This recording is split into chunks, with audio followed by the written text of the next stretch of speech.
بسم الله الرحمن الرحيم. أعوذ بالله من الشيطان اللعين الرجيم. بسم الله الرحمن الرحيم. طلاب کرام السلام علیکم ورحمۃ اللہ وبرکاتہ. امید ہے آپ سب خیر و عافیت کے ساتھ ہوں گے. فرائض الاصول رسائل حصہ سوکم سبق نمبر 23. مستصحب کے اعتبار سے استصحاب کی دوسری تقسیم حصہ الف. ہماری گفتگو استصحاب کے تقسیمات کے بارے میں جاری ہے. استصحاب کے 3 بنیادی تقسیمات ہیں. ان میں سے پہلی تقسیم مستصحب کے اعتبار سے ہے. مستصحب کے اعتبار سے خود 3 تقسیمات ہیں. ان میں سے پہلی تقسیم کی گفتگو مکمل ہو گئی. آج سے دوسری تقسیم کے بارے میں گفتگو کریں گے. مستصحب کے اعتبار سے کی گئی تقسیمات میں سے دوسری تقسیم کس اعتبار سے ہے؟ مستصحب کے لحاظ سے ہونے والے تقسیمات میں سے پہلی تقسیم مستصحب امر وجودی یا امر عدمی ہونے کے اعتبار سے تھی، جس کے بارے میں گفتگو مکمل ہو گئی. دوسری تقسیم کس اعتبار سے ہے؟ مستصحب کے اعتبار سے ہونے والے دوسری تقسیم کی وجہ یا اس کی جہت کیا ہے؟ استصحاب کے 3 بنیادی تقسیمات میں سے پہلی تقسیم مستصحب کے اعتبار سے ہوتی ہے. اس جہت سے استصحاب کے 3 تقسیمات ہیں. ان میں سے پہلی تقسیم کے بارے میں گفتگو مکمل ہو گئی. اس درس میں دوسری تقسیم کے سلسلے میں گفتگو ہوگی. اب پہلی تقسیم مستصحب امر وجودی اور عدمی ہونے کے اعتبار سے تھی، یہ تو مکمل ہو گئی. اس درس میں دوسری تقسیم کے سلسلے میں گفتگو ہوگی. دوسری تقسیم مستصحب حکم شرعی ہونے یا حکم شرعی کے موضوع ہونے کے اعتبار سے ہوتی ہے. مستصحب کے اعتبار سے دوسری تقسیم کی جہت یا اس کا اعتبار مستصحب حکم شرعی یا حکم شرعی کا موضوع ہونا، یہ بنیاد ہے. اسی بنیاد پر استصحاب کی 2 اقسام بنتے ہیں. ایک قسم وہ ہے جس میں مستصحب حکم شرعی ہے. دوسرا استصحاب وہ ہے جس میں مستصحب حکم شرعی نہیں ہے بلکہ حکم شرعی کا موضوع ہے. اس اعتبار سے استصحاب کے 2 اقسام بنتے ہیں. ان میں سے پہلا قسم وہ ہے جس کا مستصحب خود حکم شرعی کلی ہے.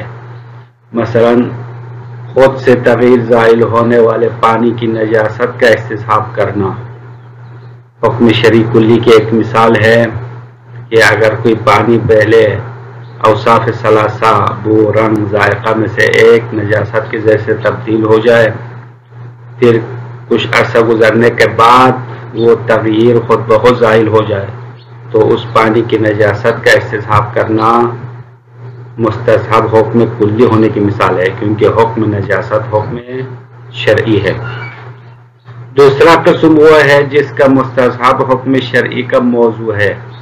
مثلا کریت اور رطوبت کا استصحاب کرنا. ایک پانی پہلے کور کی مقدار میں تھا، بعد میں تھوڑا حصہ نکالنے کے بعد انسان کو شک ہو جاتا ہے کہ آیا اس کی کریت باقی ہے یا نہیں، تو اس کی کریت کو باقی رکھتے ہیں، استصحاب کرتے ہیں. تو کریت خود حکم شرعی نہیں ہے بلکہ حکم شرعی کا موضوع ہے.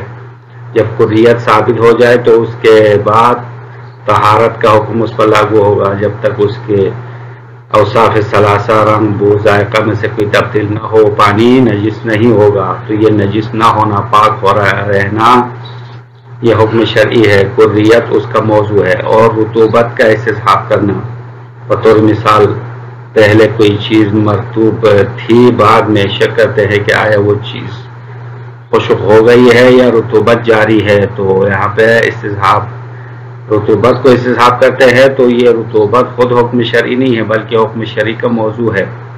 اور کسی لفظ کے منقول ہونے کے بارے میں شک ہو جانے کی صورت میں پہلے وضع کو استصحاب کرنا وغیرہ۔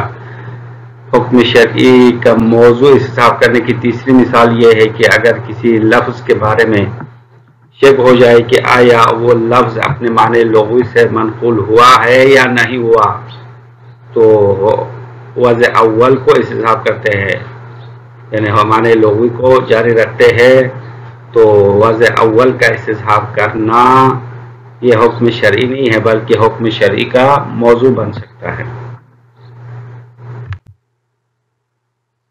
استصحاب معتبر یعنی حجت ہونے کے اعتبار سے مذکورہ دو اقسام کی تفصیل۔ مستصحب کے دو اقسام ہم نے بتا دیا کہ مستصحب یا حکم شرعی ہے یا حکم شرعی کا موضوع ہے۔ اب ان دو اقسام میں استصحاب معتبر ہونا یا نہ ہونا، حجت ہونا یا نہ ہونے کے اعتبار سے مختلف علماء کے نظریات اور اقوال یہاں پہ تفصیلاً بیان کرتے ہیں۔ صاحب کتاب جناب شیخ اس سلسلے میں مختلف علماء کے بقول دو اقوال نقل کرتے ہیں، اس کے بعد اپنا تبصرہ بیان فرماتے ہیں۔ پہلا قول یہ ہے کہ استصحاب احکام میں معتبر نہیں ہے، موضوعات میں معتبر ہے، حجت ہے۔ اس قول کی نسبت بعض اخبارین کی طرف دی گئی ہے۔ دوسرا قول یہ ہے کہ استصحاب احکام میں حجت ہے لیکن موضوعات میں حجت نہیں ہے۔ یہ قول پہلے کا برعکس ہے۔ اس قول کو کچھ دوسرے علماء کی طرف نسبت دی گئی ہے۔ یہ دو تفصیل والے اقوال محقق قمی نے اپنی کتاب قوانین میں علماء سے حکایت کی ہے، لیکن صاحب کتاب اس تفصیل کو نہیں مانتے ہیں۔ اس میں جو اشکال ہے وہ کچھ توضیحات اور تفصیلات کے بعد سمجھ میں آ جائے گا۔ صاحب کتاب جناب شیخ نے یہاں پہ دو تفصیلی اقوال نقل کیا ہے، مطلق اقوال کو نقل نہیں کیا، کیونکہ یہاں پہ دو تفصیلی اقوال، دو مطلق اقوال ملا کے چار اقوال بنتے ہیں۔ یعنی ایک قول یہ فرض کر سکتے ہیں کہ دونوں اقسام میں، یعنی حکم شرعی مستصحب ہونے کی صورت میں بھی اور حکم شرعی کا موضوع مستصحب ہونے کی صورت میں، دونوں صورتوں میں استصحاب کو حجت ماننے والے، یہ ایک قول ہو سکتا ہے۔ دوسرا قول مطلقاً حجت نہ ماننے والے۔ اب یہ دو مطلق اقوال کو چھوڑ دیا، دو تفصیل والے اقوال نقل کیا ہے، اور یہ دو تفصیل والے اقوال محقق قمی نے اپنی کتاب قوانین میں علماء سے حکایت کی ہے، اور دو تفصیل والے اقوال محقق قمی کے نظر میں متعاکس ہے، یعنی دو برعکس ایک دوسرے کے مد مقابل دو تفصیلی اقوال نقل کیا ہے۔ یعنی ایک تفصیل والا قول یہ ہے کہ احکام میں استصحاب حجت ہے، موضوعات میں نہیں ہے۔ اس کے بالکل برعکس نقطہ مقابل ہے کہ کچھ علماء موضوعات میں حجت مانتے ہیں، احکام میں حجت نہیں مانتے ہیں۔ لیکن صاحب کتاب ان دو اقوال کو ایک دوسرے کے مد مقابل قرار دینے کو پسند نہیں کرتا، بلکہ اس میں اشکال اور شبہ پیدا کیا ہے، مناقشہ کیا ہے، اور اس کے بارے میں تفصیلات بعد میں ذکر کریں گے۔ حکم شرعی کے بارے میں دو اصطلاح موجود ہے۔ نمبر ایک حکم شرعی کلی، نمبر دو کلی اور جزئی دونوں سے عام ہے۔ صاحب کتاب جناب شیخ نے محقق قمی کے نقل کردہ حکایت کردہ تفصیلی دو اقوال پر اشکال کیا ہے۔ اس اشکال کو سمجھنے کے لیے پہلے حکم شرعی سے مراد کیا ہے اس بات کی وضاحت ضروری ہے۔ تو صاحب کتاب جناب شیخ نے یہاں پہ حکم شرعی کے دو اصطلاحات بیان کیا۔ حکم شرعی علماء کے اصطلاح میں دو معنی مراد دیتے ہیں۔ کبھی حکم شرعی سے مراد حکم شرعی ہے کلی مراد لیتے ہیں، فقط حکم شرعی کلی ہے، اور حکم شرعی کلی دوسرا حکم شرعی کلی جزئی دونوں سے عام ہے۔ تو حکم شرعی کلی اور جزئی میں فرق یہ ہے کہ حکم شرعی کلی کو بیان کرنا شارع کی ذمہ داری ہے، اما حکم جزئی بیان کرنا شارع کی ذمہ داری نہیں ہے۔ اب ایک اصطلاح میں حکم سے مراد فقط حکم شرعی کلی ہے جو آیات اور روایات سے استفادہ کیا جاتا ہے، ادلہ اربعہ سے استفادہ ہوتا ہے۔ دوسرا حکم کلی اور جزئی دونوں شامل ہوتا ہے، تو حکم جزئی سے مراد وہ حکم شرعی ہے جو خاص موضوع سے تعلق رکھتا ہے۔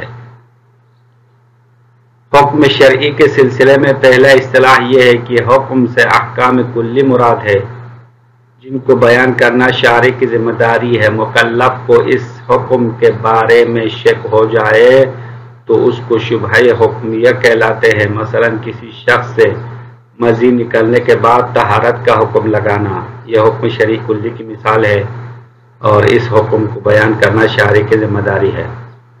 دوسرا اصطلاح حکم شرعی سے مراد حکم کلی اور جزئی دونوں سے عام ہے جس میں دونوں اقسام شامل ہے۔ مثال کے طور پر اس خاص کپڑے کا نجس ہونا یا اس کا پاک ہونا، نجاست کے ساتھ ملاقات ہونے یا نہ ہونے کے اعتبار سے تحقیق کرنا شارع کی ذمہ داری نہیں ہے۔ شارع کا کام نجاست کے ساتھ ملاقات ہونے کے بارے میں شک ہونے کی صورت میں کلی طور پر طہارت کا حکم لگانا ہے۔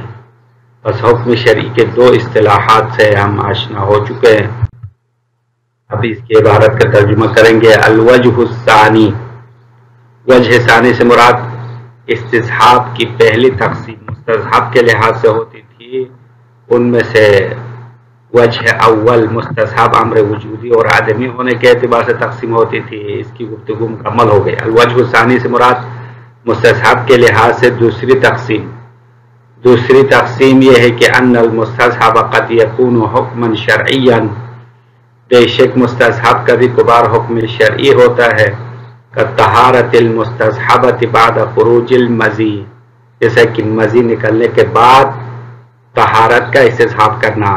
کسی نے پہلے وضو کیا، وضو کرنے کے بعد اس سے ایک رطوبت نکلی ہے، رطوبت خارج ہو گئی ہے، اس رطوبت کو جو بول کے بعد نکلنے والی ہے اس کو مزی کہتے ہیں، تو مزی پاک ہے اور اس سے وضو باطل نہیں ہوتا۔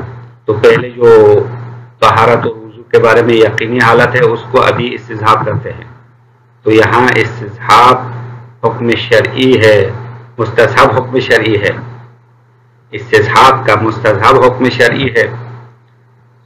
والنجاسۃ المستحبہ بعد زوال تغیر المتغیر بنفسہ، اسی طرح مستحب حکم شرعی ہونے کی دوسری مثال یہ ہے کہ تغیر ہونے والے پانی بذات خود تغیر زائل ہونے کے بعد اس کی نجاست کا استصحاب کرنا، تو حکم نجاست بھی حکم شرعی ہے۔ وقد یکون غیرہ، کبھی مستحب غیر حکم شرعی ہے، حکم شرعی نہیں ہے بلکہ حکم شرعی کا موضوع ہے، استصحاب الکریہ، جیسا کہ پانی کی کریت کا استصحاب کرنا، والرطوبہ یا کسی چیز کی رطوبت کا استصحاب کرنا، والوضع الاول عند الشک فی حدوث النقل، اسی طرح اس کی تیسری مثال یہ ہے کہ کسی لفظ کے معنی لغوی سے منتقل ہونے کے بارے میں شک ہو تو وضع اول یعنی معنی لغوی کے وضع کو استصحاب کرتے ہیں جب اس کے نقل کے حادث ہونے میں شک ہو جائے، او فی تاریخی ہی، یا نقل ہونا منقول ہونا یقینی ہے اس کی تاریخ میں شک ہو تو پہلے معنی کو استصحاب کرتے ہیں جب تک نقل ہونے کی تاریخ معین نہ ہو۔ تو یہ ساری مثالیں جو ہے مستحب امر غیر حکم غیر شرعی ہونے کی مثالیں ہیں، حکم شرعی کا موضوع ہونے کی مثالیں ہیں۔ کریت اور رطوبات حکم شرعی نہیں ہے۔ والظاہر بل صریح جماعت وقوع الخلاف فی کلا القسمین، صاحب کتاب فرماتے ہیں ظاہراً یا